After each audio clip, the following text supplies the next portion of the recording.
Wow, I really want to comment on this because I was evacuated about 2 years ago, year and a half ago, due to a wildfire that surrounded my area on three sides, and there was only one way out of the area. So this whole situation in LA really hits close to home, and I feel so bad for some of the people. I was watching some of the stories today of people who have completely lost their homes, and we were fortunate that we didn't lose our home. It got within about 5 kilometers, but there were a few homes lost in the area, and I drive past that one of them that was just rebuilt, and it took a year. And I drive past that daily, and the trees across the road are still burnt out, and it's a daily reminder of the situation we went through. But I wanted to kind of talk about this a bit, partially because it hits so close to home from my own experience being evacuated, but just some of the things I've seen are absolutely wild. So, one of the things that I saw was one of the people near the Sunset Fire was saying they saw it in the very early stages when it looked like it was no bigger than about a tree, and it was way up in the hill.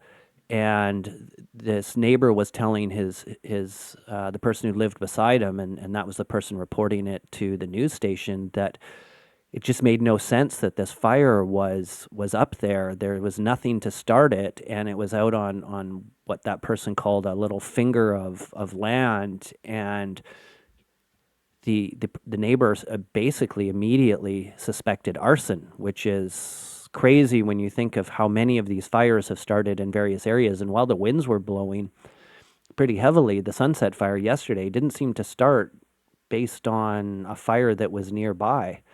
And I don't know if anyone saw it, but there was definitely one structure in the Sunset Fire that completely collapsed. It was some four-story home, and we watched it burn and then watched the whole thing collapse. And that was my biggest fear when we were evacuated, was coming back to nothing. So it's really heartbreaking to see this for so many people.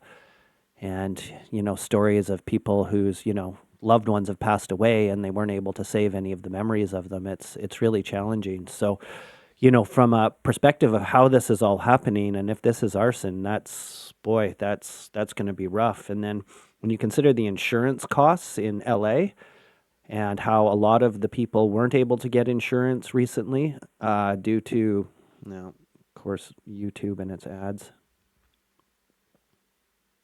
Let me get rid of this. Weren't able to get insurance because of the government not approving an increase in insurance rates. So the insurance companies basically just pulled out because they couldn't see a path forward and to providing insurance and being able to afford it. And then within a few months, this happens. So that's really tragic too, because it means there's a lot of people that will have nothing to base their rebuild on from an insurance standpoint. And then taking into account the challenges in California around rebuilding. So supplies are going to be brutal because everybody's going to be trying to rebuild at once. So there's not going to be enough contractors. There's not going to be enough supplies, and it'll drive up pricing. And then knowing what I know about how California operates in permits, I heard a story of one of the people who was trying to, and this is years ago, was trying to do renovations on their house, and they couldn't. They got the permits, but they also had to put a fence around a tree 100 yards away from their house to do the work on their house, because this tree was some type of endangered species. And these are the types of ridiculous regulations that just clog up the system, that are going to basically prevent these people from being able to rebuild. And I also remember one waste management company was trying to put a waste management site in, and after 8 years, they finally gave up, moved to Arizona, then were able to put up a waste management site in 10 months. So what took 8 years in California and still wasn't done was completed in 10 months in terms of permitting in Arizona. And this is the challenge that you've got with the way governments like California operate, is that the bureaucratic red tape and their focus on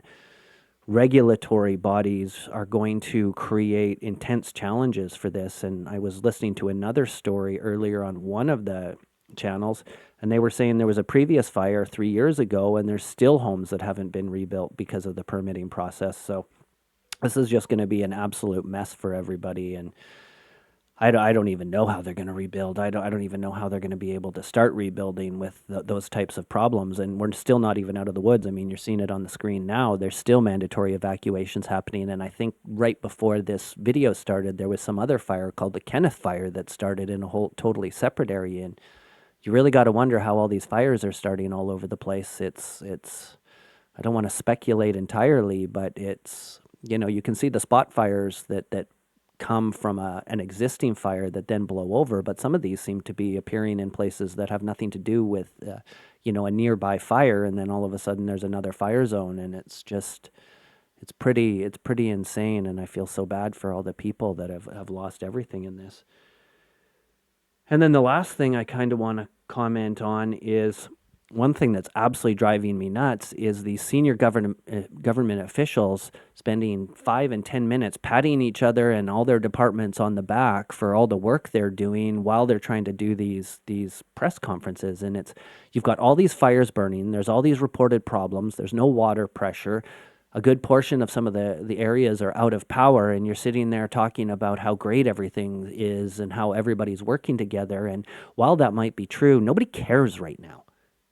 It's not the time to spend 5 minutes in a press conference talking about how great everybody's working and all those things. The job needs to get done, and you guys can pat yourselves on the back after the job is done. But right now, your job is to get this under control. And right now, the Eaton fire is 0% containment. The Palisades fire, I believe, is the same. And we have to spend 5 minutes listening to talk about how all the agencies are working together, and it's just ridiculous because this is just not the time for it, in my opinion. And so it's just absolutely driving me nuts trying to keep up to date with this, and then listening to the official press conferences and them talking about all the interdepartment work that's going on and thanking each other, and it's stupid. Do that after, but get the job done now. And hopefully LA comes out of this. I certainly feel bad and don't wish this upon anybody, no matter, what my own political leanings or their political leanings are. I wouldn't wish this on anybody to have to deal with because it's so tragic, and to, just to see the devastation is mind-boggling. So definitely hits close to home from my previous experience in being surrounded on fire by either side. So I hope everybody stays safe out there, and please be mindful of what you're doing, and be thankful that you're not dealing with this. We'll talk again real soon.